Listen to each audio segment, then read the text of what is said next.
Bem, então a gente estava comentando, né, dentro dessa. Estávamos começando a comentar sobre a formação do inconsciente espiritual, né? E marcamos primeiro uma rápida diferença que eu vou aprofundar na próxima sessão de slides entre a visão de inconsciente que tem em Freud e a visão de inconsciente que vamos ver surgir com Frank. Mas, de todo jeito, vamos dizer assim, a gente já marca essa primeira referência, né, de que nós estamos falando de uma compreensão de um inconsciente que estaria localizado na dimensão espiritual da personalidade, considerando aquilo que a gente chamaria de a compreensão fenomenológica existencial de um homem, né? Quer dizer, o homem é matéria, é vida, é consciência psicológica e é espírito, considerando o espírito a parte do pensamento lógico, a parte mais voltada aí à razão, ou ao uso da razão. Então, o que acontece dentro dessa compreensão do Frank? Ele estabelece um diálogo com um filósofo existencialista chamado Martin Buber, e aí eu quero aproveitar que eu já li a resenha de vocês, né, que é o seu grupo, o grupo da Lívia e do Rafael, para comentar um único ponto que eu achei que a gente precisava esclarecer para vocês, né, que não atrapalha em nada o trabalho de vocês, mas só para ficar claro, vocês colocam que dentro das teorias existencialistas, ele foi o idealizador da logoterapia, né? Acho que a gente não poderia considerar a logoterapia algo dentro da teoria existencialista, ou das teorias existencialistas, porque a escola existencial, ela é uma escola filosófica, não é? Então, enquanto instrumento de diálogo, nós nos deparamos com uma situação muito singular, que foi o fato de que, no século passado, alguns psiquiatras começaram a estudar filosofia porque começaram a perceber que as coisas que estavam ali sendo comentadas ajudariam eles a trabalhar e a construir uma intervenção no consultório. Então, nesse sentido, vamos dizer assim, há um diálogo dos psiquiatras com a escola existencial e desenvolvem uma atividade psicoterápica, não é? E uma construção psicológica que entrou na história da psicologia com o nome de psiquiatria existencial. Uma derivação dela é aquilo que nós passamos a conhecer como psicologia humanista nos Estados Unidos. Porque nos Estados Unidos não houve propriamente esse movimento da psiquiatria existencial, mas houve aquilo que se chamou de uma psicologia humanista, né? Rollo May, Carl Rogers, aí esse pessoal. Alport. Então, é esse pessoal aí. Então, o que para nós marca esse início de discussão sobre o inconsciente espiritual? A compreensão, me parece que se encontra em Buber, não é? De que o homem moderno procedeu a uma repressão da espiritualidade. Entende? Quer dizer, a compreensão do Buber é que o homem é um ser cuja natureza ou cuja qualidade, cuja realidade não deixa de ser espiritual, mas que o mundo moderno consiste num gradual afastamento dessa compreensão espiritual. De uma forma tal, vamos dizer assim, que ele mostra como é que ao longo do desenvolvimento da modernidade, começando com o René Descartes e a subjetividade, né, se vai caminhando ponto a ponto, né, primeiro com o empirismo, etc. e tal, para uma eventual, ou para um gradual afastamento dessa concepção da espiritualidade. No sentido de que, quando nós chegamos ao século XIX, quer com os movimentos mais importantes do século XIX, o evolucionismo ou o positivismo, não é? O materialismo, todos esses grandes movimentos filosóficos do século XIX, eu não vou nem falar de marxismo, mas todos esses movimentos do século XIX, eles são claramente materialistas. Eles propõem uma metafísica materialista. E a ponto de você encontrar, por exemplo, dentro de uma mentalidade, o evolucionismo também, quer dizer, a ponto de você encontrar dentro do positivismo uma explicação dizendo que a religiosidade fez parte de uma etapa primitiva da sociedade humana. E que na medida em que essa sociedade humana amadurece, ela abandona essa dimensão espiritual. Entende? Como uma coisa inadequada, como algo que fosse uma espécie de atitude infantil da humanidade. De tal forma que todo o linguajar científico, acadêmico, vai gradualmente afastando-se de qualquer tentativa de explicação, vamos dizer assim, ou de valorização da espiritualidade. E isso, vejam bem, ela não apenas interfere vamos dizer assim, nessa concepção materialista de ciência, quer dizer, em que a ciência passa a ser entendida numa perspectiva materialista, mas ela impacta até mesmo a filosofia, porque mesmo a filosofia, que é uma atividade claramente metafísica, passa a não mais trabalhar com uma concepção de uma metafísica como aquela que tradicionalmente existiu desde a Grécia até o início da modernidade, até a modernidade. Né? Então, mesmo a filosofia, quando tenta construir algo além desse materialismo positivista do século XIX, vai chegar a concepções, eu diria, de ontologias, de uma reflexão sobre o ser, etc., com a fenomenologia existencial, Heidegger, e essa turma toda, Sartre, Merleau-Ponty, etc., etc., quase todos eles caminhando para essa compreensão ontológica do homem, mas não mais metafísica. Entenderam? Então, a espiritualidade, quer dizer, a existência de uma realidade espiritual como tal, ainda que de caráter apenas filosófico, como o mundo de substâncias do Aristóteles ou o mundo das ideias do Platão, isso já não tem mais nenhum sentido dentro da compreensão atual da filosofia. Entendem? Então, essa erradicação da espiritualidade, ela alcança praticamente todos os pontos da cultura.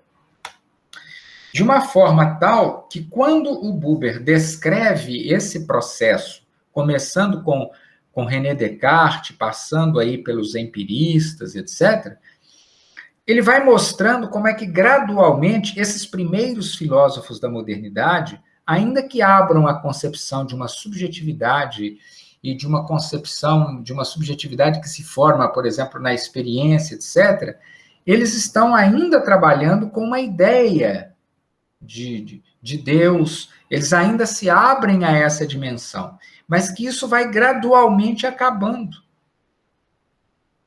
Entende? Isso vai gradualmente acabando.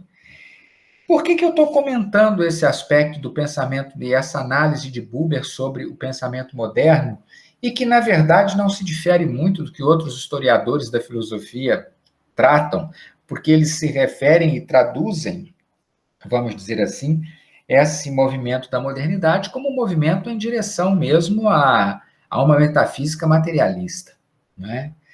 O fato do Buber estar nos propondo estas questões dessa maneira, tá entendendo? Soa nos ouvidos do Viktor Frankl, que é um psicanalista de formação, com o entendimento de que se trata de uma repressão da espiritualidade. Entendem? Vejam, não é uma discussão religiosa, nem uma discussão metafísica sobre a existência de Deus. Não é nem uma coisa, nem a outra.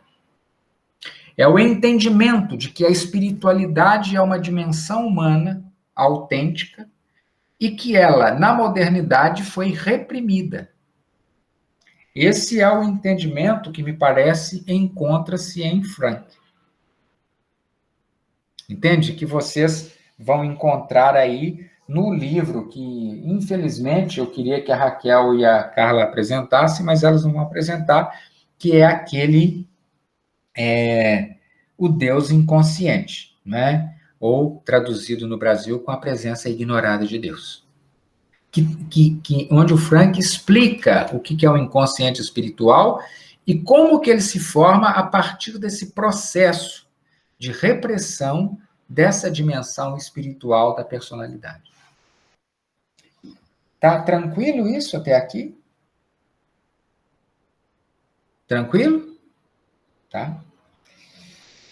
Bom, então vamos lá ver se a gente consegue perceber algumas coisas para já preparar uma transição para o próximo conjunto de slides. Uma vez que vocês tenham entendido isso, não é? Veja bem, então, o que é o inconsciente espiritual?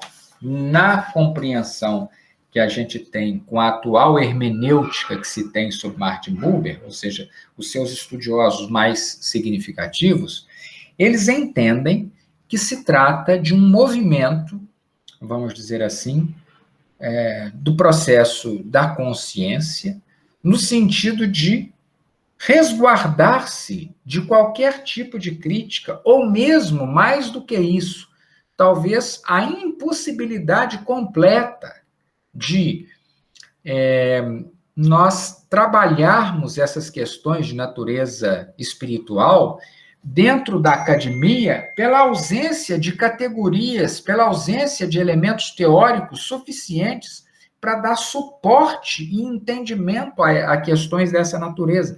Uma vez que o linguajar da ciência não comporta qualquer tipo de coisa dessa natureza.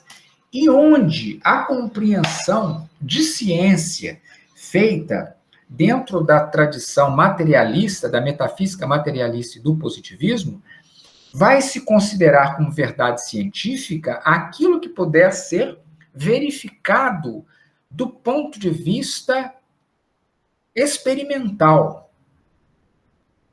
Entende? Então, vai se consolidando uma tese cada vez mais sólida de que a ciência se faz a partir daquilo que pode ser experimental. E é contra essa compreensão muito rígida do positivismo que a fenomenologia existencial vai se posicionar. Mas, de todo jeito, essa mentalidade cria uma visão de ciência que, aos poucos, bane do discurso acadêmico e filosófico qualquer categoria de sentido espiritual ou metafísico. Claro? Isso é muito importante que vocês tenham um entendimento, porque me parece, nós estamos no eixo central, eu diria, da metapsicologia do Frank. Porque todo o resto vai sendo uma decorrência do que se passa aí nesse processo. Tá certo? E quais as conclusões práticas e imediatas que nós vamos encontrar aí? Alguma coisa vocês chegaram a mencionar do trabalho de vocês.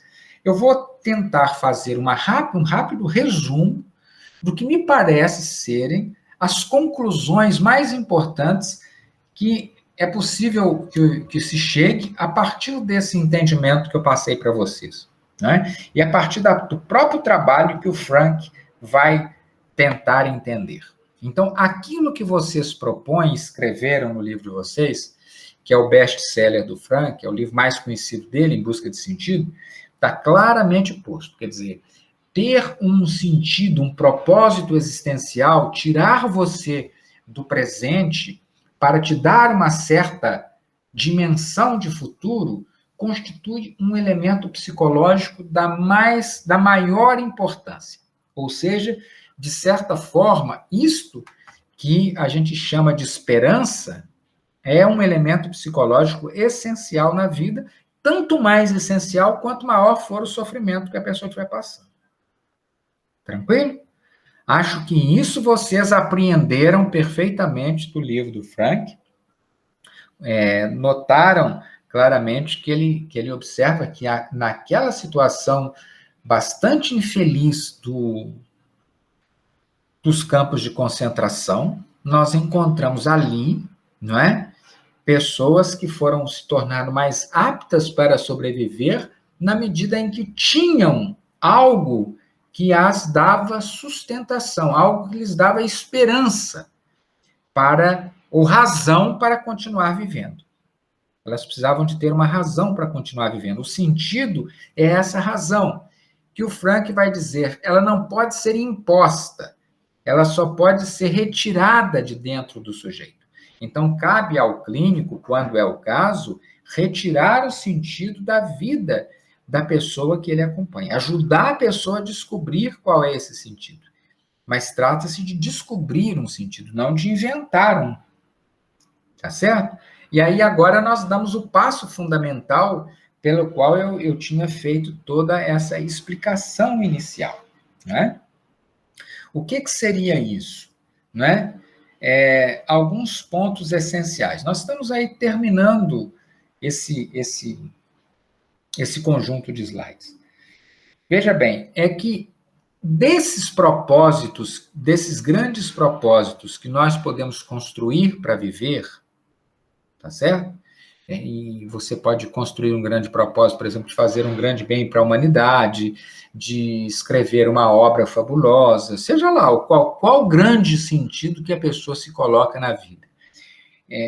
O Buber vai dizer que, dentre esses sentidos, dos grandes sentidos, não aquele sentido imediato, mas os grandes sentidos, a espiritualidade religiosa é aquela que mais cumpre essa finalidade que vocês descreveram aí no Em Busca de Sentido, de fornecer um propósito de vida existencial.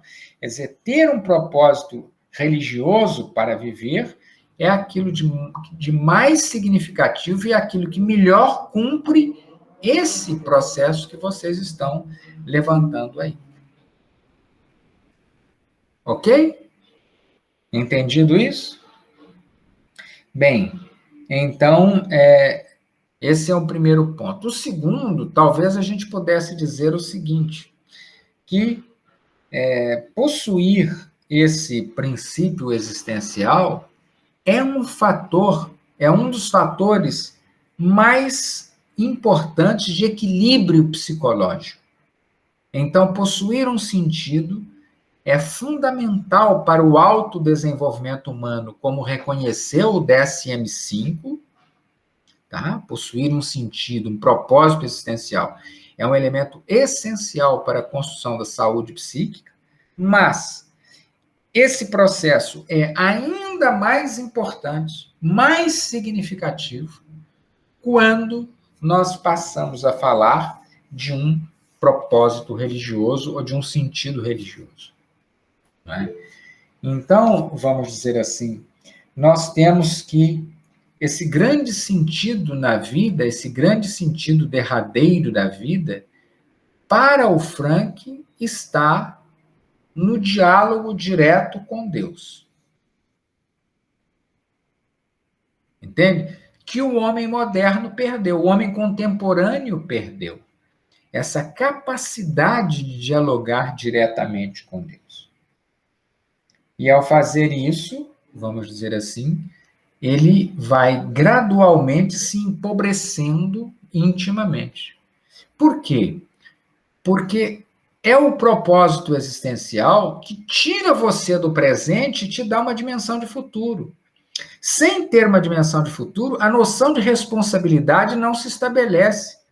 Veja bem, se a minha vida for apenas aqui e agora, conforme muitas vezes se escuta de algumas escolas de filosofia, se a minha vida for aqui e agora, qual é a consequência imediata que vocês acham que decorre daí?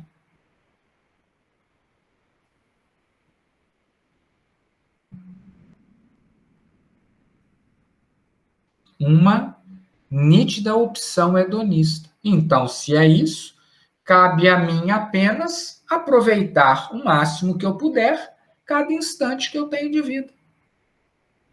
Entendem? Eu vou ter que aproveitar cada vez mais, a cada instante, o que eu tenho de possibilidade de vida.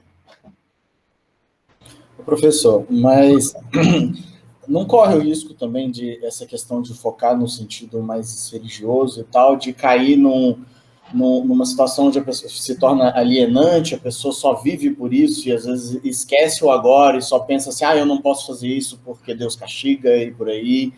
E essas pessoas, às vezes, que ficam muito fanáticas com isso, como é que a gente consegue fazer um equilíbrio entre a parte disso que realmente dá um sentido e impulsiona, com a parte alienante da religião também? Tá, então vamos lá, duas coisas. Em primeiro lugar, na clínica, é preciso a gente distinguir bem claramente essas coisas. Você jamais vai introduzir a possibilidade de um propósito religioso se isso não fizer parte da vida da pessoa. Tá certo? Então, como você, na clínica fenomenológica, você conhece muito bem o mundo do outro antes de se meter lá dentro, não é? Porque tentar entrar no mundo do outro sem entender não é um bom propósito, não é um bom caminho. Então, a primeira coisa que o psicólogo precisa fazer é compreender o mundo do outro, entender como é que é esse mundo. O que você vai ter, e isso hoje a própria psiquiatria, os movimentos de psiquiatria já estão aderindo de forma bem clara, né, é que essa possibilidade de falar da religiosidade não é uma doença ou um problema, ela é uma possibilidade real. Então, esse é o primeiro ponto. Mas você jamais leva isso, Rafael, para a clínica. Entende? Bom, agora vamos imaginar o seguinte, mas a pessoa tem essa dimensão religiosa e a sua preocupação é como é que isso não se torna mais um fator de alienação do que um fator de significação. Por uma razão, me parece que simples. Em primeiro lugar, aí nós temos que ter o cuidado que o setor, vamos dizer assim, que a Associação de Psiquiatria Norte-Americana e a Associação Mundial de Psiquiatria estão passando aos psiquiatras. Quer dizer, abrir a dimensão da espiritualidade, abrir a possibilidade de o reconhecimento da realidade da espiritualidade, não significa tornar o psicólogo ou o psiquiatra um especialista em teologia. Então, é um risco tremendo se você, o máximo que você pode fazer é abrir essa possibilidade para a pessoa. Você está entendendo? Mas toda a discussão posterior que se segue a isso, se você não tiver essa capacidade, deve ser encaminhada a um teólogo de formação. Entende? Porque essa questão que você coloca é uma questão eminentemente muito simples de ser resolvida do ponto de vista teológico. Porque a religião nunca foi fator de alienação. Nunca foi. Quem inventou essas coisas foi o marxismo, né? O marxismo e o materialismo do século XIX, porque o materialismo ele fez isso tanto no marxismo quanto na psicanálise. Entende? Porque na psicanálise o sentido religioso era uma alienação, Deus é uma projeção inconsciente da figura paterna, quanto no marxismo a religião como elemento ideológico de supraestrutura, não tem a capacidade de modificação da realidade. Então, é o materialismo do século XIX que inventou essa história de alienação. Mas que funciona perfeitamente quando a religiosidade é uma religiosidade infantil, uma religiosidade doentia. Você está entendendo? Mas ela, enquanto religiosidade, ela nunca foi isso. Por quê? Porque qualquer que seja a expressão, mas vamos ficar no universo do cristianismo, que é o universo ocidental, né? No universo do cristianismo, vamos dizer assim, a religião nunca eximiu a pessoa da responsabilidade de cuidar da vida desse mundo e da vida dela. Entendeu, Rafael? Nunca eximiu. Quer dizer, muito pelo contrário. Quer dizer, a base do cristianismo se estrutura em cima de duas colunas. Uma é o amor a Deus e a outra é o compromisso com esse mundo. As duas pernas essa coisa não fica em pé sem as duas pernas. A crença e a religião, etc. e tal, elas não se sustentam sem o compromisso com esse mundo, que Jesus traduz na ideia do amar ao próximo como a si mesmo. Entende? Você não exime a pessoa dessas coisas. Então, essa discussão, quer dizer, não tem a mínima possibilidade de avançar, porque ela não tem qualquer apelo teológico, nenhuma teoria séria traduz isso de outra maneira. Fala, Rafael, pode falar. Então, e quando a religião entra com regras muito estritas, tem algumas que são que tomam conta demais da vida dos fiéis, querendo definir o que eles pensam, como eles agem, e nisso, assim, criam situações, criam preconceitos, criam modos de ver distorcidos da realidade. Como é que isso funciona, né, nessa teoria e tal? Como é que a gente lidaria com isso? Eu trabalho com isso, Rafael. Veja bem, nós não oferecemos e nós não patrocinamos o obscurantismo religioso. Entende que, aliás, está na moda, né? O obscurantismo, o fanatismo religioso, ele não é porque também o Frank em nenhum momento está falando de religião. Entende? Ele não está falando de religião. Só faz sentido na cabeça dele porque ele está trabalhando, me parece, com a compreensão judaica, e o Buber é a grande referência dele, é o seguinte, quer dizer, o que está na definição do sentido é uma relação pessoal do homem com Deus num nível que o Buber chama de eu e tu. Entende?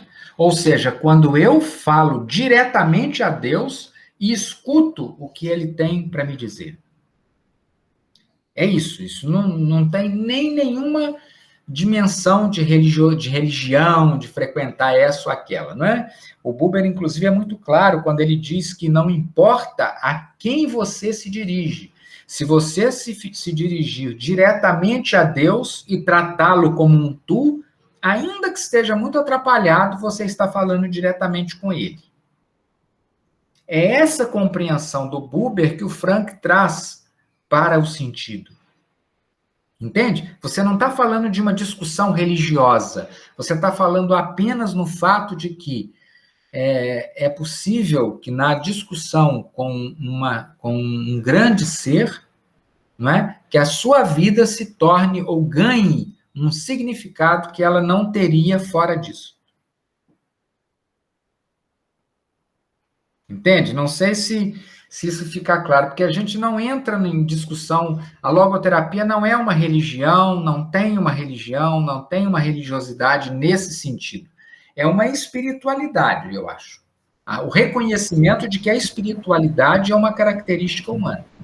Sim, eu reconheço que a espiritualidade é muito importante, eu acho que ela traz um complemento, sim, no sentido que a gente dá à nossa vida e tal, mas né, eu tenho entrado nesses questionamentos porque eu tenho visto muita gente entrando para esse lado, né, que nem você falou, do obscurantismo da religião, às vezes eu percebo pessoas que não estão satisfeitas de estar naquilo ali, mas é só aquilo que elas conhecem, acaba que eles dão um sentido, mas parece que não é bem o sentido que elas gostariam de estar dando para a vida dela, né, meio que seguindo ali o que eles foram ensinados a seguir. Então, por isso que eu acho sempre que entra alguma questão que entra na parte espiritual, eu sempre fico meio tentando entender melhor para ver como que a gente consegue trazer essa ideia, que é muito boa, porque realmente tem seu significado, para trazer isso para a prática, porque na prática isso é muito complexo na sociedade atual. Ela não é muito difícil de ser entendida, pode até ser difícil de ser feita, mas ela não é muito difícil de ser entendida, porque nós temos que também aí entrar numa dimensão que eu diria que é a dimensão que une, que é comum, por exemplo, a Freud, Adler, Frank, Buber, todos eles são judeus de formação. Quer dizer, mesmo aqueles como Freud que negaram, eles sabiam do que eles estavam falando.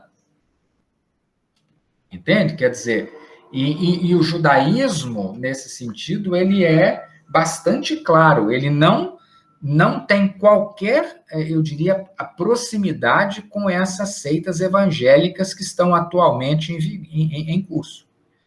E pior ainda, porque elas foram associadas a movimentos radicais de direita. Então, aos nazifascismo contemporâneo. Então, é uma coisa, assim, muito esquisita o que está acontecendo no mundo, mas aí nós perderíamos o sentido do nosso curso, porque a gente ia começar a ter que navegar por mares bastante distantes de onde a gente deveria estar. Entende? Mas o que você está falando é uma circunstância contemporânea que é a apropriação pela espiritualidade cristã, ou por uma parte da espiritualidade cristã, por movimentos neofascistas, neonazistas. Você está entendendo? Aí acontece isso que você está falando. Você entendeu? Quer dizer, há uma nítida instrumentalização dessas pessoas por parte desses movimentos. Isso ficou claro e mais claro no que aconteceu, por exemplo, nos Estados Unidos, nesse final de governo Trump, quando, vamos dizer assim, esse movimento nazi-fascista que apoderou-se até dos Estados Unidos, passou a capitanear essas igrejas evangélicas. Você está entendendo? Que não é nem o chamado movimento protestante tradicional, não são as igrejas batista, calvinista, metodista, não são as igrejas protestantes. É um movimento evangélico, essas igrejas evangélicas, que estão aí na moda nos Estados Unidos e aí no mundo inteiro ganharam força também. Entendeu? Mas aí a gente iria começar a sair muito do nosso programa para entrar em discussões que eu acho que não é tanto o caso, mas apenas para você entender. Tá claro? Bem, então, vamos dizer assim, a grande questão é de que nós encontramos, durante o pensamento moderno, a interpretação do Buber, que eu acho que o Frank assume, o pensamento moderno caminhou para um gradual afastamento da compreensão da metafísica e da espiritualidade, recusando essa dimensão da vida como sendo uma coisa imatura e infantil, e concentrando a preocupação científica e coisa naquilo que pudesse ser materialmente discutido. E essa é a grande questão. Acho que isso não tem nenhuma novidade. Todos os livros de história do pensamento, história da ciência, etc., traduzem perfeitamente isso, né? E o Buber faz um resumo primoroso desse movimento. O Buber resume isso primorosamente. Entende? Então, esta ideia de uma espiritualidade que vai aos poucos deixando de pertencer à vida humana, na medida em que ela vai se tornando algo muito materialista, ela vai aparecer assim na interpretação de um psicanalista como Frank, porque Frank é um psicanalista, a gente não pode perder isso de vista, né? Na interpretação psicanalista do Frank, o que está acontecendo é uma repressão do fenômeno espiritual. É uma repressão da espiritualidade.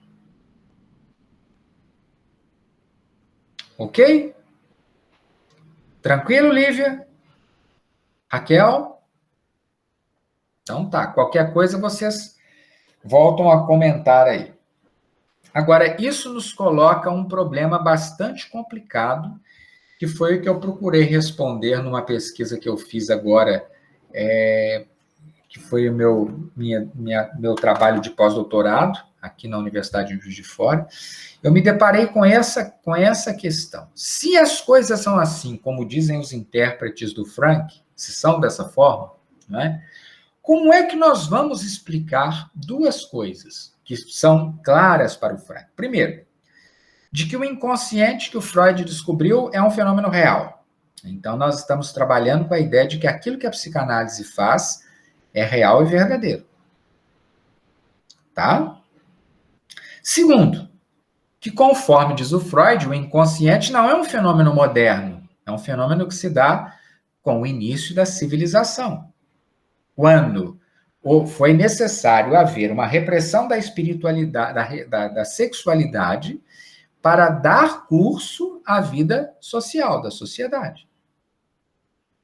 É o que o Freud, é assim que o Freud, de certa forma, explica. No próximo slide a gente vai recuperar um pouco isso, mas é assim que o Freud vai tratar. Então, se as coisas são assim, e se quando o Frank fala de inconsciente, ele diz que o Freud tem razão, ele trata o inconsciente espiritual como sendo uma realidade do homem, então há um problema complicado. Por quê? Porque esse fenômeno que o Buber descreve em Eu e Tu, aliás, desculpem, nesse O Eclipse de Deus, que é o livro onde ele examina como é que a espiritualidade sumiu da consciência ocidental como um fenômeno moderno, ele fica um pouco capenga, no seguinte sentido. Se fosse assim, então a repressão da espiritualidade seria um fenômeno moderno, o inconsciente espiritual é um fenômeno moderno, contemporâneo.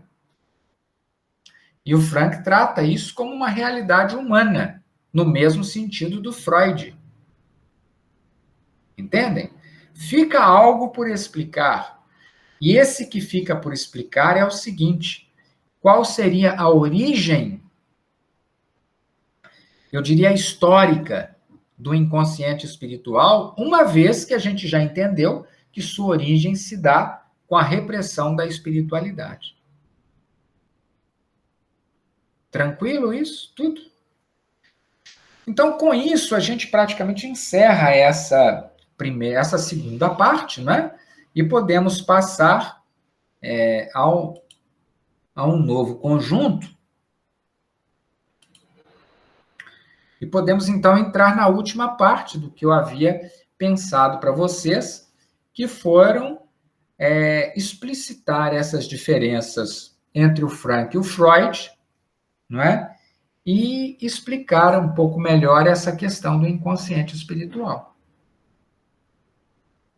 Tranquilo? Então, podemos entrar na última parte? Não sei se está ficando mais claro, porque vocês trabalharam o livro Em Busca de Sentido, então a gente tem que entender ali algumas coisas que estão ali, precisam ter esse entendimento, essas pressuposições que estão aí com vocês agora. Tá certo? Então vamos lá. Qual é as questões que são importantes? Eu vou fazer uma rápida recuperação do pensamento freudiano, como o Frank, de certa forma, faria. Como ele fez em alguns livros dele. Tá certo? Então, eu acho o seguinte, a primeira coisa que nós temos que entender é que o Frank entende que a ideia de um inconsciente é uma descoberta genial. Entende? Por que eu estou falando isso? Porque muita gente pode dizer o seguinte, o inconsciente, como eu já ouvi, é apenas um construto teórico. O inconsciente é algo que não tem realidade, mas ele é apenas uma questão de explicação linguística, ou coisas que valem dentro da moderna linguística, ou mesmo dentro do behaviorismo, ou coisas parecidas. Entende? Então, a primeira coisa é o seguinte, não, diz o Frank, diz assim, a clínica nos mostra que o inconsciente é uma realidade. E ele acha que os cientistas do mundo inteiro admitem, na sua enorme maioria, a realidade do inconsciente, ainda que ele não se ajuste aos critérios mais rigorosos de uma ciência física. Mas nem é o caso de procurar uma ciência física. Entenderam? Então tá. Bem, então se é assim, algumas coisas a gente já mais ou menos já vai puxando para cá. Quer dizer, se o Frank considera isso, então o que é o inconsciente para o Freud, a forma como o Freud examina o inconsciente, o método, né? As características do inconsciente freudiano, olha, isso tudo permanece válido. O inconsciente é intemporal, o inconsciente é espacial, entenderam? Quer dizer, todas essas características que o Freud apresenta na obra dele estão perfeitamente incorporadas pela compreensão do Frank. Tranquilo? É aí que ele coloca a questão do homem biopsicoespiritual? Sim. Quando ele vai falar disso, é porque ele já é a marca dele do distanciamento do Freud. Por enquanto, eu estou fazendo questão de destacar esses pontos para vocês, para que vocês possam perceber que nós estamos falando, vamos dizer assim, de alguém que tem Freud em altíssima conta e que vai discordar dele, mas que vai trabalhar com aquelas categorias da psicanálise e que vai, vamos dizer assim, desenvolver as ideias do Freud, mas que não vai recusá-las, não vai minimizá-las, etc, etc. Então, nós estamos falando com algo assim, bastante próximo nesse sentido, não é? E como é que o Freud vai explicar a origem do inconsciente? Como é que o Freud faz isso? Vocês se lembram? Vocês viram essas coisas aí? Com certeza vocês devem se recordar.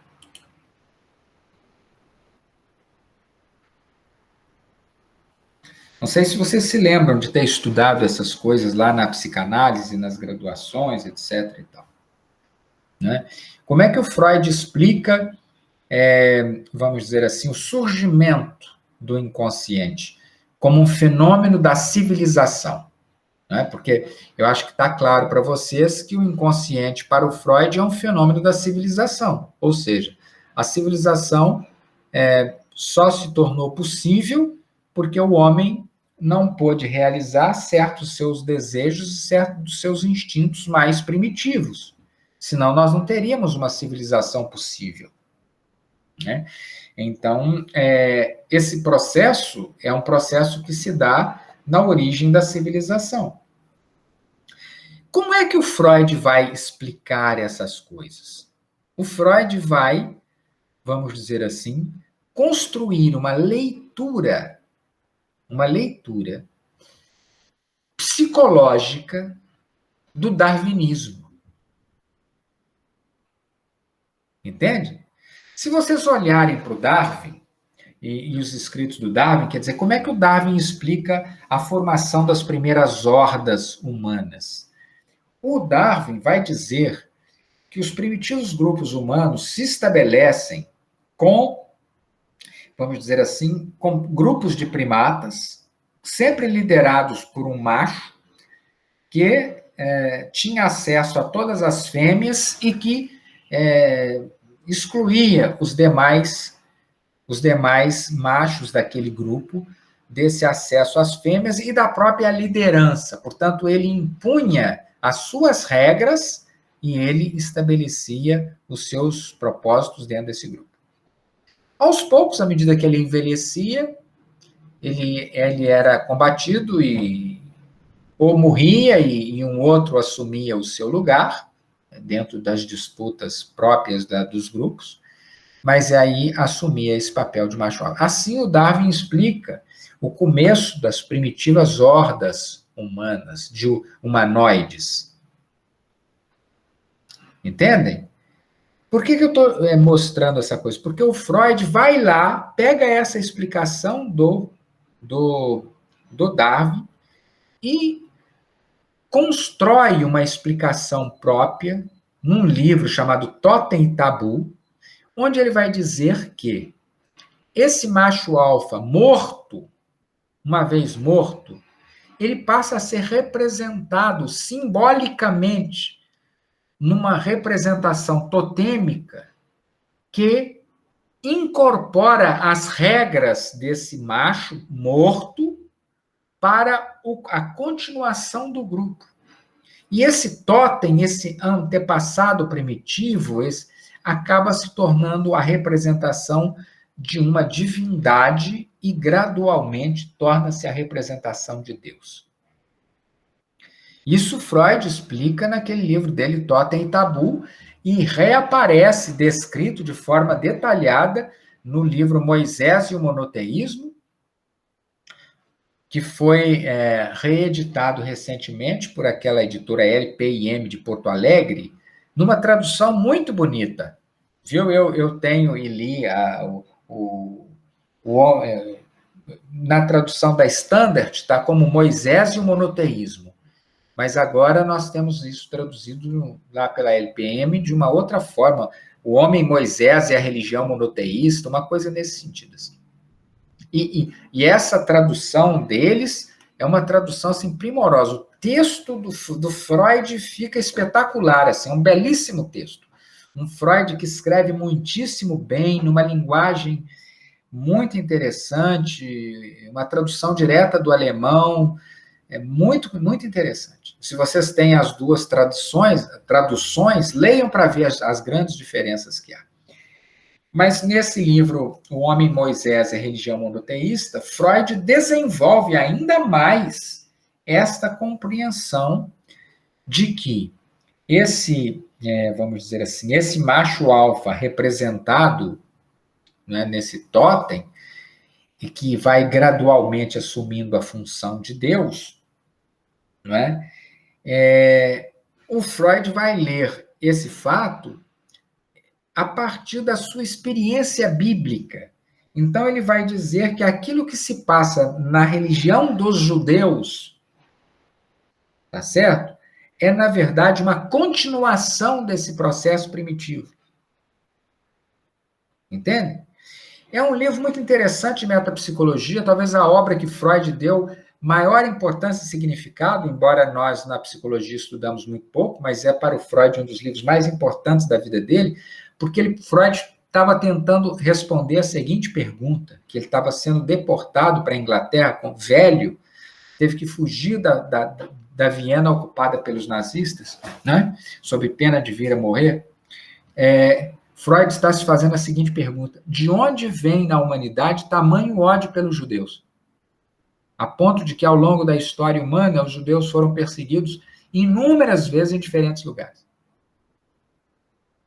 Entende? E ali, o Freud vai começar a explicar que esse ódio aos judeus se deve ao fato de que, nessa religião primitiva, que é o judaísmo, tá certo? Deus se torna, nós podíamos dizer assim, essa representação do totem, não é? E ele vai dizer que o judaísmo vai identificar essa figura de Deus com a figura do faraó. Ele vai ler e vai atribuir a esse Deus que vai estar ali aqueles atributos que os egípcios, na época de Moisés, atribuíam ao faraó, uma espécie de divindade em poder, né? Então, ele vai trabalhar as coisas dessa forma. Não sei se ficou, assim, claro como é que o Freud está trabalhando essas questões. Ele vai ler, portanto, ele vai entender que nas hordas primitivas acontece aquilo que é o complexo de Édipo.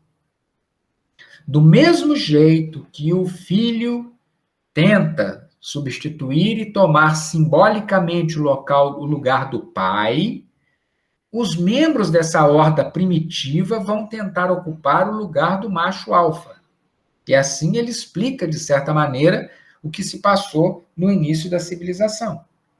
E, evidentemente, que esta representação totêmica é apenas a projeção da figura de um pai que foi, vamos dizer assim, substituído na sociedade. Tranquilo isso? Aí eu não estou falando nenhuma novidade, porque eu estou apenas recuperando aqueles princípios mais importantes do freudismo. Tranquilo? São coisas que vocês já estudaram, né? Com certeza vocês já viram tudo isso. Bom, então, se é assim, vamos dizer assim, o que o Freud vai dizer? Como é que se forma o inconsciente? Né?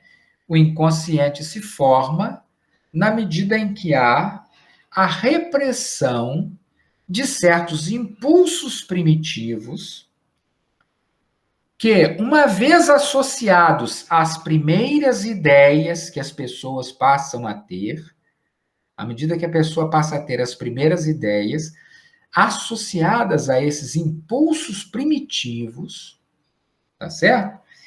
Essas ideias, uma vez trazidas à consciência, destruiriam o espaço psicológico da pessoa. Por exemplo, o seu propósito, o seu desejo de matar aquelas pessoas que ele ama, né? O seu propósito de ter relação sexual, por exemplo, com a mãe do menino ou com o pai, de parte da menina. Então, todos esses pensamentos que, uma vez chegados à consciência, desorganizariam completamente aquela personalidade, elas não podem ficar na consciência. Elas têm que ser banidas de lá. E elas vão para o inconsciente. Assim, Freud, de certa maneira, vai explicar, vamos dizer assim, a criação do inconsciente pela repressão ou pela negação dos representantes introjetados da pulsão primitiva ou dos instintos. Por que eu estou levantando todas essas questões? Porque se a gente for considerar o inconsciente apenas essas questões, apenas isso, nós ficamos sem ter a possibilidade de explicar uma série de outras coisas. Então, veja bem, o que o Frank vai fazer não é negar propriamente essa compreensão freudiana, mas mostrar que ela é insuficiente para entender todo o processo de formação e de funcionamento do inconsciente. E aí, então, feita essa introdução, a gente passa diretamente para o Frank para poder entender aí como é que são essas coisas. Tranquilo até aqui? Tá, gente? Não fica muito caladinho, não, senão eu fico sem parâmetro, assim, para entender como é que vocês estão incorporando aí essas questões. Mas então, vamos lá. Então, a grande questão é o seguinte: se nós partimos da hipótese de que o inconsciente é isso, e de que é ele que, de certa forma, domina o homem, que é um pressuposto da psicanálise, então a espiritualidade, os valores, o espírito, a produção cultural, etc., etc., tudo aquilo que o homem faz, se resume, em última instância, a instinto. Ainda que é instinto modificado, alterado e transformado, mas se resume diretamente a instinto. Entenderam? O Frank, então, parte da seguinte constatação: mas há algo que acontece com o homem que não se explica dessa maneira. E ele vai dar alguns exemplos para a gente poder compreender do que ele está falando. Quando alguém, por exemplo, tem um sonho, e aí vocês todos estão na clínica, Rafael, Lívia, etc. A Raquel, não sei se atende também, mas deve atender. Estão todos na clínica, vocês já devem ter experiência disso. Eu tenho na clínica casos em que eu escuto, às vezes, sonhos dos pacientes e tal. Sonhos, por exemplo, de solução de problema. Tá certo? Então, a pessoa tem um problema na vida e ela sonha uma solução para esse problema. Esses sonhos não são propriamente a realização de um desejo sexual infantil reprimido, nem distorcido. Entende? Um sonho, por exemplo, que o Frank menciona muito, um tipo de sonho que é bastante comum, ele encontrou muito ao longo da vida, que ele chama um sonho de advertência moral. Um sonho em que você, pessoalmente, ou uma outra pessoa, faz um conjunto de advertências ou toma advertências em relação a certas coisas que estão acontecendo, que pode ou não, que deve ser feito, que não deve ser feito, etc. e tal. Esses sonhos de advertência moral, sonhos de realização de uma tarefa, não são sonhos de natureza sexual propriamente dita. Entendem? Então, esse tipo de coisa, ela, na prática, não se resume àquilo que o freudismo acaba trabalhando.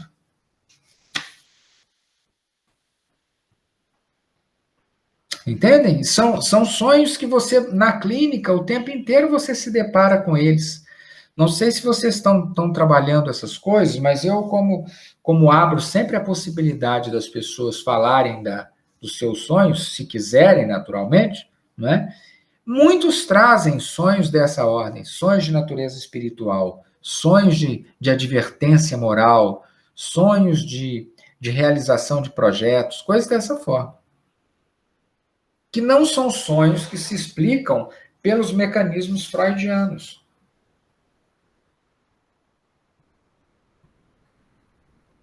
Tranquilo até aí? O Frank dá um exemplo. Eu vou contar para vocês o exemplo que ele dá. Né? Ele sonhou, uma paciente dele sonhou que foi mandar roupa suja para a lavanderia, tá certo? Mandou roupa suja para a lavanderia. E ao mandar a roupa suja para a lavanderia, foi um gato dentro dessa trouxa. E o gato foi lavado junto com essa trouxa, tá certo? E ao ser retornado para casa, o gato veio morto, lavado no meio dessa trouxa. Entende? E o Frank vai fazer toda uma interpretação de sentido claramente psicanalítico, mas mostrando, não é, que toda essa situação, quer dizer, a dona do sonho gostava dos gatos, mas gostava mais da filha. Então, ela vai explicar, ele vai explicar gradualmente como é que todas essas questões vão mostrando um sonho em que a mãe está preocupada em destruir ou em controlar a filha por causa das fofocas dos vizinhos, que falam que a filha tem um comportamento condenável do ponto de vista sexual, e a mãe tenta segurar a filha e fazer essas coisas. Mas com isso ela acaba destruindo, de certa forma, não só a reputação, mas também a própria atenção da filha. O Frank mostra como é que são sonhos dessa natureza, eles são sonhos de advertência para quem sonha de que ele está fazendo algo que não era para ser feito. Ela reconhece nos sonhos que está fazendo algo que não era para ser feito. Entende? Então ele chama isso de sonhos de advertência moral. E sonhos que vão muito além do freudismo. Muito bem. Tranquilo até aí ou não estamos sendo bastante claros?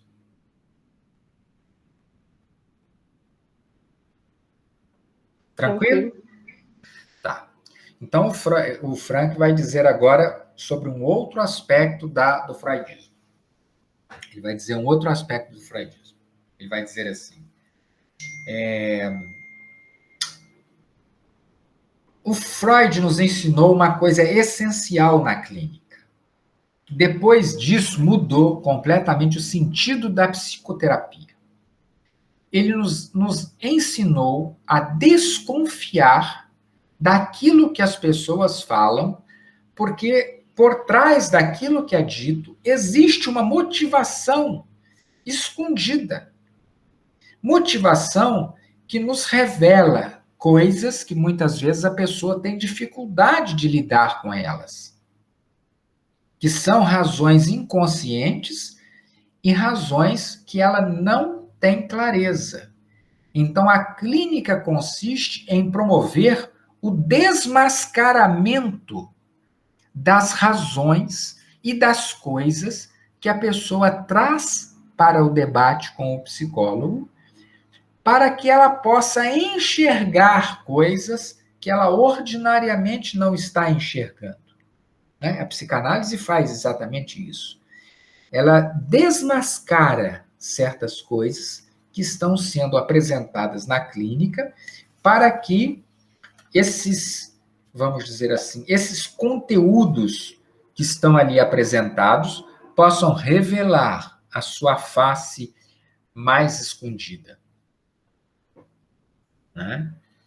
Muito bem, diz o Frank. Isso é a essência da psicoterapia. Quando ele fala psicoterapia, ele está tendo como referência a psicanálise, né? Mas que ele diz que é o essencial da psicoterapia, o efeito do desmascaramento. Então, eu sempre pego uma história. Como é que faz a psicanálise? Ela pega uma história que eu conto, tá certo? E vou reduzindo essa história de uma maneira que eu vou mostrando para a pessoa que aquilo que ela imaginava não é exatamente o que está acontecendo e que, na verdade, o que ela está trazendo para a clínica é uma outra realidade que está escondida por debaixo dessa história que está sendo contada. A verdade está escondida aqui debaixo. E na medida em que eu faço as interpretações, eu forneço para essa pessoa os elementos para que ela possa compreender aquilo que está escondido. Tranquilo? Só que o Frank vai nos dizer o seguinte: nem tudo que é trazido na clínica pode ser, entre aspas, desmascarado, reduzido a algo, vamos dizer assim, de conteúdo sexual. E este é o ponto crucial da prática do inconsciente espiritual. Porque quando eu estou fazendo psicoterapia, eu não posso pegar certos conteúdos associados, por exemplo, à advertência moral, certos conteúdos como a realização de sonhos, de projetos humanos, certos conteúdos, não é, que se tem de caráter naturalmente moral e reduzir esses sonhos a uma neurose. Entende? Reduzir isso a uma doença. A ponto de, por exemplo, se vocês se lembram, por exemplo, dessas leituras psicanalíticas no extremo são feitas e tudo mais, né? Eu me lembro, por exemplo, de uma vez, isso eu cheguei a ler também, o Frank cita, um livro aí de psicologia que foi muito lido na época, uns 30 anos atrás, né? Em que um psicanalista vai associar aquele processo descrito por Goethe de descida ao inferno. Não sei se vocês já leram o Inferno de Dante? Em que o sujeito vai descrevendo o inferno em camadas cada vez mais profundas? Ele vai entrando e vai descrevendo isso, faz uma espécie de rodemoinho e vai indo para o fundo desse rodemoinho, construindo e descrevendo, vamos dizer assim, os porões mais desgraçados do inferno mais embaixo. Quer dizer, quanto mais fundo você desce no inferno, maior é a desgraça que está ali. Não é? Ele vai aprofundando nesse sentido. Né? Mas o psicanalista leu o Goethe e interpretou essa descrição do inferno como um processo de ejaculação precoce. Está entendendo? Ele vai entender, ele vai associar esse tipo de explicação com a ejaculação precoce. O Frank vai dizer, olha, isso não tem o menor cabimento. Eu não posso pegar um texto de literatura dessa ordem, construir uma interpretação psicanalítica e associar isso à ejaculação precoce. Não faz o menor sentido. Ou seja, há certas coisas que se você quiser desmascarar para encontrar um conteúdo sexual escondido atrás, você vai produzir verdadeiros absurdos. Entenderam? Quer dizer, se o desmascaramento dos fatos sexuais e, sobretudo, de certos propósitos na vida é uma grande descoberta do Freud, porque realmente acontece em muitas situações, levar isso ao extremo, sobretudo quando nós estamos falando de determinados conteúdos, fica absolutamente ridículo e fora de uma observação mínima dos acontecimentos. Então, nem tudo aquilo que é descrito na clínica pode ser reduzido à sexualidade ou ao instinto sexual reprimido. Entendem? Nem tudo pode ser reduzido a isso, nem tudo pode ser proposto como um instinto sexual reprimido. Estão entendendo? Quer dizer, por que eu estou trazendo isso para vocês? Porque quando eu apresento a vocês esses conteúdos, eu estou começando agora a mostrar a vocês os pontos em que o Frank vai gradualmente se afastando do Freud.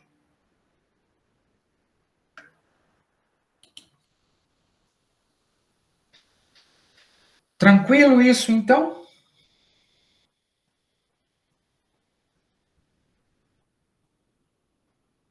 Tá tranquilo? Mas se você for olhar com isso, o Frank não, embora tenha desconfiado das motivações e das convicções da pessoa, da impossibilidade de reduzir todas as ações humanas, toda a criação cultural humana ao que é instintivo, ao que é de natureza sexual ou primitiva, né? Ele não tem como reduzir tudo a isso, mas ainda assim, as características gerais, etc. e tal, nós estamos falando das mesmas coisas. Ou seja, a de que nós temos um inconsciente, de que o inconsciente é o fator determinante na vida. Então, quando vocês falam para mim, que falaram nessa resenha, que a pessoa precisa ter um sentido, que esse sentido, etc., esse sentido é que vai determinar que aos seus olhos a vida dela se torne valiosa e tudo mais, nós não estamos falando de algo consciente, entende? Nós não estamos falando de algo que é consciente. Há uma boa parte das pessoas que eu hoje escuto falando sobre psicologia fenomenológica, mas que não têm a menor noção do que estão falando, porque o sentido do projeto, mesmo existencial, ele não é algo que eu crio com a minha cabeça, ou que eu proponho, vamos dizer assim, sento e racionalmente estabeleço um futuro para mim. Não é assim. Esse sentido, ele está afundado no meu inconsciente. Então, eu o identifico. Quando eu estou na direção desse sentido, eu sou capaz de trabalhar de uma forma determinada. O que vocês me disseram aqui na resenha de vocês sobre o que o Freud, desculpa, o que o Frank fala sobre essa questão? Fala, Lívia. Essa questão, então, desse sentido, seria até aquela parte que ele fala no livro sobre o que a vida espera de mim e não o que eu espero da vida? É no sentido de que não é uma determinação ou uma proposta que eu sento racionalmente. Ou seja, a gente senta aqui e fala assim... Vou escolher um sentido, né? Exatamente. Vamos criar aí, Rafael, um sentido para a sua vida. Escolhe aí, vamos tentar criar. Aí o Rafael senta e vai começar a pensar o que vale a pena ele fazer. Não é isso. Não é isso. Entende? Esse sentido tem que ser buscado de dentro da pessoa. E quando vocês disseram que o sentido do Frank era, no fundo, escrever um livro, né? Assim, ele sobreviveu lá no campo de concentração porque ele queria, na verdade, explicar para as pessoas uma nova técnica de psicoterapia, porque ele estava desenvolvendo essa técnica e ele queria ele queria traduzir para as pessoas esse aspecto, entenderam? Quando ele quis propor essas coisas para as pessoas, o Frank vai vai tentar explicar toda essa coisa como sendo um movimento que vem de dentro dele. Ele vai falar que foi por causa do livro, mas quando os próprios alunos do Frank começam a discutir com ele, tá claro que a questão não era simplesmente essa, quer dizer, o sentido da vida dele era, no fundo, ajudar as pessoas a perceber que, se elas tivessem uma razão para viver, elas seriam capazes de superar as dificuldades que a vida traz. Nesse caso, o exemplo que ele fala, né, do livro foi só o símbolo, né? O livro simbolizava todo o significado do aprendizado e das pesquisas e dos estudos dele, que, querendo ou não, ele usou também todo o sofrimento dele para estudar e conhecer muito mais sobre essa questão do sentido, né? Eu acredito que se ele não tivesse tido essa vivência no campo de concentração, aquele sentido pelo sofrimento ele não conheceria, porque é uma coisa que é muito de quando você vive ali, para você conseguir entender como funciona, né? É de que o sentido pode te ajudar a superar o sofrimento. Essa é a experiência dele no campo de concentração. Quando eu tenho um sentido para viver, eu consigo passar pelo sofrimento olhando não para o sofrimento, mas para aquele futuro que está lá na minha frente. Sim, mas eu estava falando de quando ele fala, né, que sim, uma das coisas que traz esse sentido também é o sofrimento inevitável, faz com que te dá um outro sentido, né, que é diferente do sentido dele de um algo maior, dessa causa que ele tinha, que são as outras pessoas que conseguiam dar algum significado para aquele sofrimento todo, né? Que eu acho que vai até muito para o lado do religioso ali também, né? Do sentido de mártir, né? A grande questão do Frank é o seguinte, na clínica dele, né? Ele vai dizer, eu posso identificar um sentido, quer quando eu me dedico a amar algo, alguém ou a causa, ou seja lá o que for, quer dizer, se eu de fato amo a uma causa ou a uma pessoa e sou capaz de direcionar a minha vida nessa direção, essa é uma possibilidade. O outro é em relação a uma tarefa, a uma missão a cumprir, tá certo? E a outra é quando eu sou capaz de superar o sofrimento. Então, o sentido funciona dentro desses 3 eixos principais. Entendeu? Quer dizer, ele funciona assim. E você percebeu bem, falou da questão alegórica, e eu acho que é isso mesmo, isso é só uma alegoria. Mas é porque o Frank, quando conta essa história, ele conta como aquela história, eu diria, do Pedro, né? Que no Evangelho de Marcos vai esculhambar com a figura. O Evangelho de Marcos esculhamba com a figura de Pedro, né? Quer dizer, o Pedro, ele fica com medo na hora da morte que Jesus é preso, ele nega Jesus, ele aparece falando bobagem toda hora, ele é alguém que nunca entende direito as coisas. Não sei se vocês já vejam o Evangelho de Marcos, ele é muito rigoroso com Pedro, né? Na verdade, todos os teólogos hoje entendem que Marcos era uma espécie de secretário de Pedro, quer dizer, aquilo é uma autoanálise rigorosa de Pedro, que queria ter sido muito melhor do que ele teoricamente foi. Entende? Quer dizer, acho que em Frank algo parecido se dá. Porque ele, na verdade, vamos dizer assim, ele está dizendo assim, olha, há tanta gente no campo de concentração que tinham razões tão mais interessantes para viver, olha que vida pobre a minha. Eu quis sobreviver para escrever um livro, quer dizer, isso é um negócio muito pobre, não é? Há outras pessoas que queriam sobreviver para cuidar da família, que queriam sobreviver para, sei lá, para reconstruir uma empresa, para reconstruir uma grande obra, etc, etc, né? Ele queria sobreviver para escrever um livro, quer dizer, é um sentido muito pobre, no sentido do que ele está descrevendo. Embora, conforme o Rafael menciona, é apenas uma alegoria.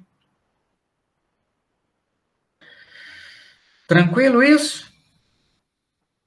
Então, essas questões importantes a gente vai propor, mas está claro que nós temos aí a mesma visão do Freud de que há forças inconscientes que estão movendo o homem. Há uma visão de natureza em que essas forças inconscientes estão movendo o homem, não é? E que o equilíbrio íntimo se dá quando essas forças inconscientes são livres, tá certo? E podem se manifestar. Então, a construção do sentido para o Frank é a expressão dessas forças. Ela não foge muito dessas forças.